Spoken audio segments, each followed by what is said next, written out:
కీర్తన గ్రంథము 25వ కీర్తన 7-8 వచనాలు చదవాలి.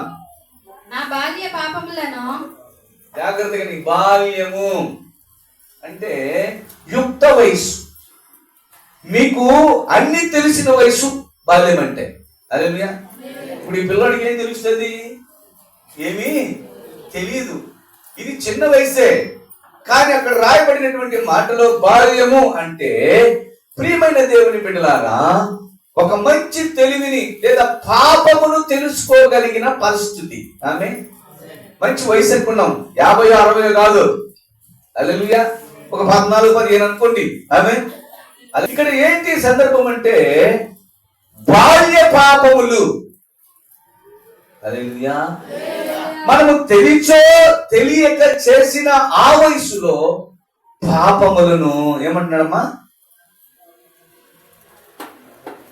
నా బాల్య పాపములను, నా అతిక్రమములను జ్ఞాపకము చేసుకొనకుము.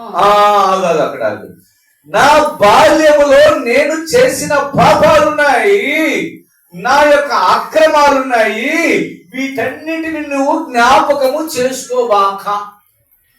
హల్లెలూయా. ఇప్పుడు ఆయన జ్ఞాపకము చేసుకుంటే మనము ఏమవుతాము? చెప్పండి, ఏమవుతాం? ఈరోజు ఉండగలుగుతామా? అంటే దేవుడు మన పాపములను ఏం చేసుకోవాలా? జ్ఞాపకం చేసుకోవాలా.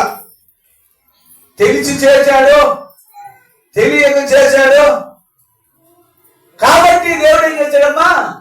క్షమించాడు. హల్లెలూయా. అంటే మన దేవుడు ఉత్తముడు గనుక, మంచివాడు గనుక మన పాపములను ఆయన క్షమించను. చెప్పకూడదా? హల్లెలూయా. అంటే